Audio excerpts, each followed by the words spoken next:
جناح کا پاکستان سیکولر یا اسلامی؟ یہ وہ سوال ہے جسے میڈیا پر بار بار دہرایا جا رہا ہے۔ چند سیکولر افراد اور پاکستان کی اکثریت دونوں ہی اپنے اپنے موقف پر قائد اعظم ہی کے اقوال سے دلائل پیش کرتے ہیں۔ ایک قائد، ایک مقصد اور دو باتیں۔ یقیناً کوئی کنفیوژن پھیلایا جا رہا ہے۔ انگلینڈ میں اعلیٰ تعلیم حاصل کرنے والے بمبئی کی ایلیٹ کلاس کے کامیاب ترین ویسٹرن لائف اسٹائل ماڈرن سیاستدان محمد علی جناح، جو انگریزی زبان میں گفتگو کے عادی اور ہندو مسلم اتحاد کے حامی تھے، لیکن بعد میں وہ اس بات کے قائل ہو گئے کہ ہندو مسلم دو مختلف بلکہ متضاد قومیں ہیں۔ مسٹر جناح نے 1937 لکھنؤ کانفرنس میں دو قومی نظریہ پیش کیا، جس میں مولانا ظفر علی خان اور سر سکندر حیات نے انہیں قائد اعظم کے لقب سے مخاطب کیا۔ اس کے بعد سے مسٹر جناح کی شناخت ختم ہو گئی اور قائد اعظم زندہ باد کے نعرے آج تک گونج رہے ہیں۔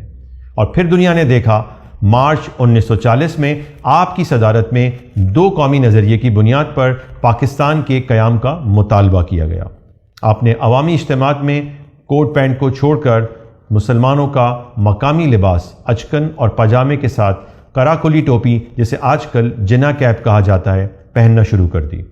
آپ نے مسلم لیگ کے جھنڈے کو اسلام کا جھنڈا قرار دیا۔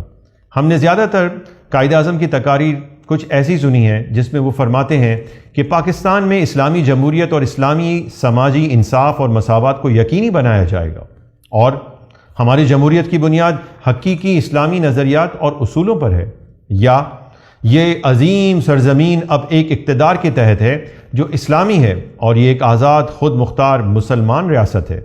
ان تقاریر میں واضح لفظ موجود ہے اسلام، جس کا معنی سمجھنے میں کوئی دقت نہیں۔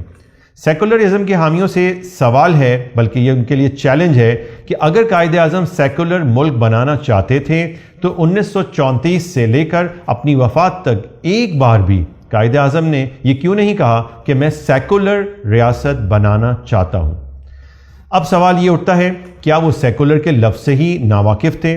کیا انہیں پتہ ہی نہیں تھا کہ وہ جس طرح کا ملک بنانا چاہتے ہیں اسے سیکولرزم، سیکولر نظام حکومت کہا جاتا ہے؟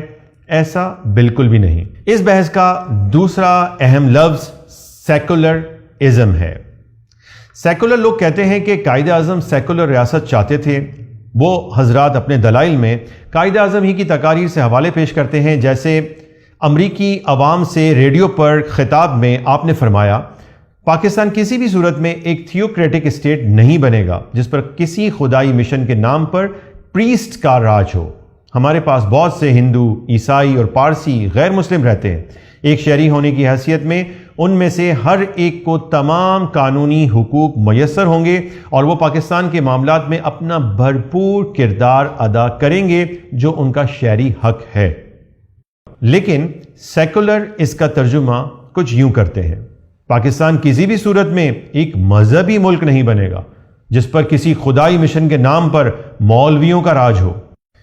دوسری اہم تقریر کا حوالہ پیش کیا جاتا ہے جس میں قائد اعظم نے فرمایا، ہم میں اکثریت مسلمانوں کی ہے، ہم حضرت محمد صلی اللہ تعالی علیہ وسلم کی تعلیمات پر عمل کرتے ہیں، ہم اسلامی برادری کے اراکین ہیں جن کے حقوق، عزت اور عظمت یکساں اور برابر ہے۔ اسی کے نتیجے میں ہمارے اندر اتحاد کا احساس بہت شدت کے ساتھ موجود ہے، لیکن کوئی ہرگز غلط مطلب اخذ نہ کرے، پاکستان نہ تو تھیوکریسی ہے اور نہ ہی اس جیسی کوئی اور چیز۔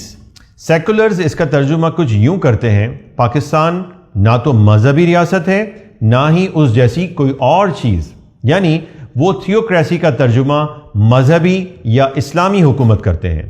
اب اس بحث کا تیسرا اہم لفظ ہے تھیوکریسی۔ اس پوری بحث میں یہی تین لفظ اہم ہیں، نمبر 1 تھیوکریسی، نمبر 2 سیکولر اور نمبر 3 اسلام۔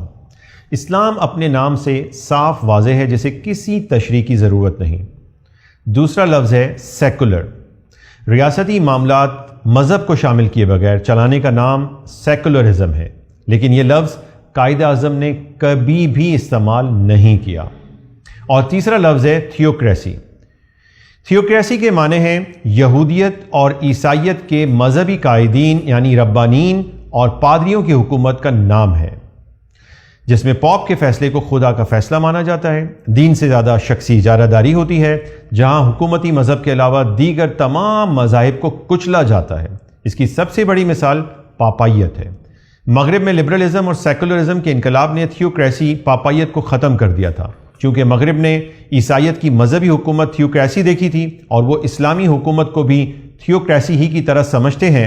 اس لیے قائد اعظم نے ہمیشہ تھیوکریسی کی مخالفت کی اور اسلام کو تھیوکریسی سے الگ کر کے بتایا۔ اسلامی علمیت میں تھیوکریسی کی کوئی اصطلاح نہیں ہے اور نہ ہی مسلمان اسلامی حکومت کو تھیوکریسی کہتے ہیں یا سمجھتے ہیں۔ اس لیے قائد اعظم نے بھی ہمیشہ تھیوکریسی کا ہی انکار کیا ہے۔ 17 جولائی 1947 کی پریس کانفرنس کے دوران یہی سوال خود قائد اعظم سے ہوا، کیا پاکستان ایک سیکولر ملک ہوگا یا ایک تھیوکریٹک ریاست؟ قائد نے فرمایا، آپ مجھ سے ایک فضول سوال پوچھ رہے ہیں، مجھے نہیں معلوم کہ ایک تھیوکریٹک ریاست سے کیا مراد ہوتی ہے۔ سوال پوچھنے والے اخباری نمائندے نے وضاحت کی کہ ایک تھیوکریٹک ریاست کا مطلب ایسی ریاست ہوتا ہے جہاں کسی ایک مخصوص مذہب کے لوگ رہتے ہوں، مثلا مسلمان وہاں کے مکمل شہری ہوں جبکہ غیر مسلم مکمل شہری تسلیم نہ کیے جائیں۔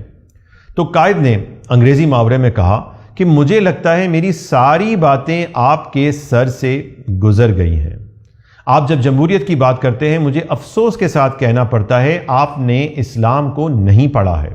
ہم نے جمہوریت اب سے 1300 برس پہلے سیکھ لی تھی۔ اس جواب سے بالکل صاف ظاہر ہے کہ قائد اعظم 1300 سال پہلے آنے والے اسلام کی بات کر رہے ہیں، اور اس پوری بحث سے یہ بات صاف ظاہر ہو گئی کہ جناح کا پاکستان نہ تھیوکریسی ہے نہ سیکولر ہے بلکہ اسلامی جمہوریہ پاکستان ہے۔ یہ تو ہوا اس سوال کا تاریخی اور اکیڈمک جواب۔ اس کا دوسرا واضح اور سادہ جواب یہ ہے کہ سیکولر طاقتوں کو اس معاملے کو ثابت کرنے میں زیادہ محنت نہیں کرنی چاہیے کہ قائد اعظم کا پاکستان اسلامی ہے یا سیکولر۔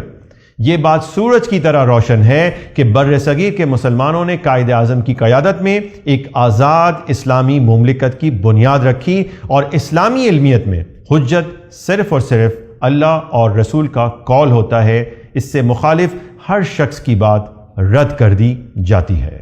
پاکستان زندہ باد۔